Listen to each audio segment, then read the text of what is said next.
Hvala gospodine predsjedniče, kolegice i kolege. Pa evo, riječ Ustav koja je dominirala političkim prostorom proteklih pola godine ne čuje se sa lijevog političkog spektra. Zašto je to tako? Zašto ste umukli? Prije 2 dana na prvu adventsku nedjelju, kada velika većina hrvatskog naroda u miru i molitvi pali svijeće, ima obiteljski ručak, imali smo marš takozvanih antifašista, a u biti projugoslavena. Zašto ja to kažem? Pa zato što su poruke na tome skupovima, marševima bile protuustavne.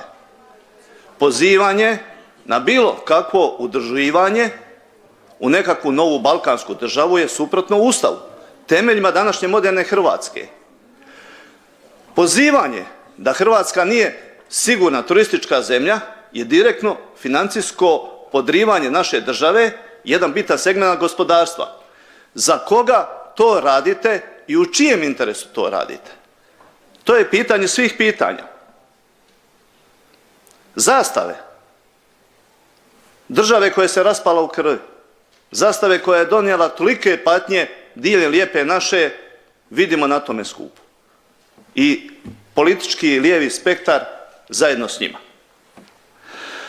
U moru reakcija primijetio sam jednog bivšeg saborskog zastupnika, Marka Vučetića, koji je mene osobno kritizirao i spominjao Domovinski rat. Moj odgovor Marku Vučetiću iz Zadra i svima koji pitaju gdje sam ja bio u Domovinskom ratu, u listopadu '91. bio sam u Zadru. I reći ću vam jednu situaciju koju sam doživio na Bokanjcu, kada smo se sakrivali od jednog tenka koji je pucao na mene i nekoliko kolega. Upali smo u jednu kuću u kojoj je bio pršut i vino i poruka: dobro došli dragi oslobodioci.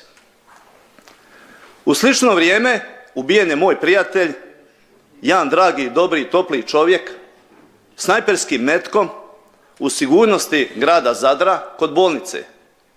Radi se o Rajku Lozi. Kada sam vidio što je radio Marko Vučetić u političkom smislu, njegova jedina agenda je bila kako da se ta spomen ploča sruši. 2 dana prije ovoga takozvanog skupa ona je razbijena i uništena. Mi iz Domovinskog pokreta nemamo problema s osudama fašizma i nacizma, ali itekako ćemo biti nositelji obrane temeljnih vrijednosti današnje moderne Hrvatske, a to je Domovinski rat. U saborskim raspravama uvijek govorimo da gledamo kakva će Hrvatska biti 2045. godine. To je za 19 godina. Zašto i za čiji interes nas ljevica vraća 80 godina unazad lažirajući povijest? Ne govorite što je bilo od svibnja '45., a zato kritizirate povjerenstvo koje vodi Ivan Penava, koji želi rasvijetliti sudbinu svih tih žrtava poraća. Dičite se nečim što je apsolutno civilizacijski nemoralno, masovna ubojstva zarobljenika. Ne želite spomenuti, ako se već vraćate 80 godina unazad, da je antifašista, vaš antifašista bio i Simo Dubajić, koji je po vlastitom priznanju bio direktno odgovoran za smrt preko 30.000 ljudi. Ne spominjete Jazovku. Zašto nas vraćate unazad? Zašto vam je problem reći da je ogromna razlika između zvijezde petokrake Šljiljavčanina ili grba HOS-a Nikolijera, kojega smo pokopali nedavno? Za čiji interes i u čijem smislu vi to radite? Nikada dok je Domovinski pokret nećemo dozvoliti da se Domovinski rat na taj način sotonizira i naši časni borci i ljudi, pogotovo oni poginuli.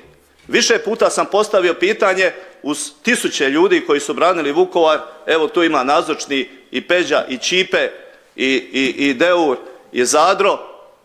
Bilo je 58 pripadnika HOS-a, 26 je poginulo, još 2 su nestala. Ko ste vi da umanjujete njihovu žrtvu za današnju modernu Hrvatsku?